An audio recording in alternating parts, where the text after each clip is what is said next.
Hello and welcome. Today we're going to be discussing the storming of the Bastille and its impact on the French Revolution.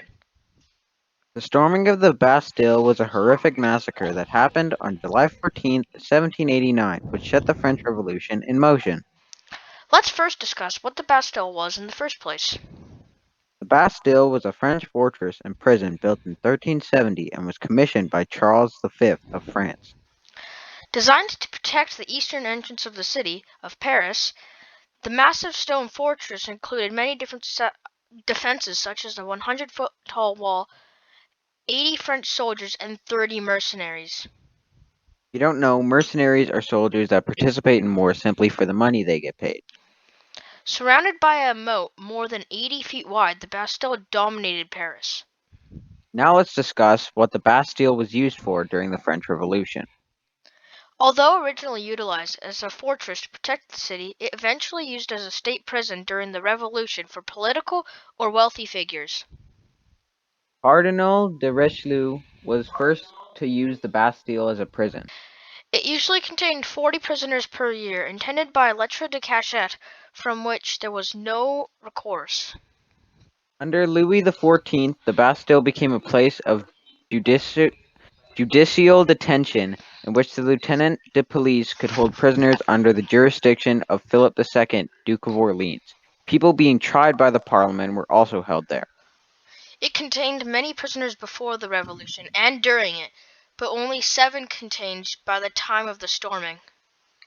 So what happened during the attack and why was it stormed?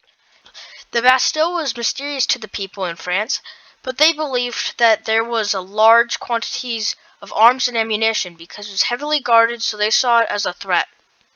The Bastille had become a symbol of monarchy dictatorial rule.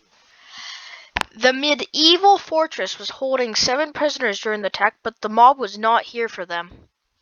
The huge mob of angry civilians advanced on the Bastille with the intention of demanding the prison governor, Bernard Jourdan, Marquis de Lani, to give them the weapons and ammunition stored beyond the huge wall of the Bastille.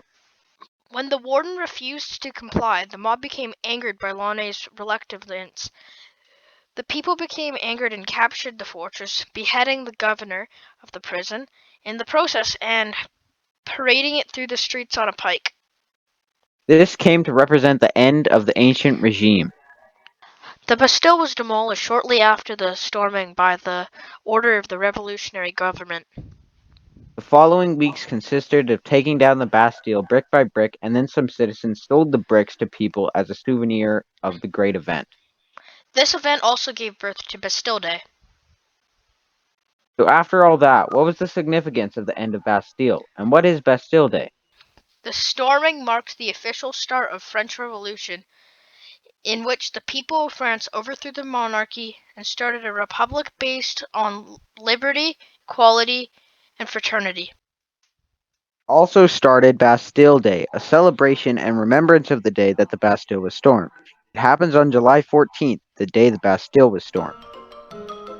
That is the end of the podcast, and thanks for listening, and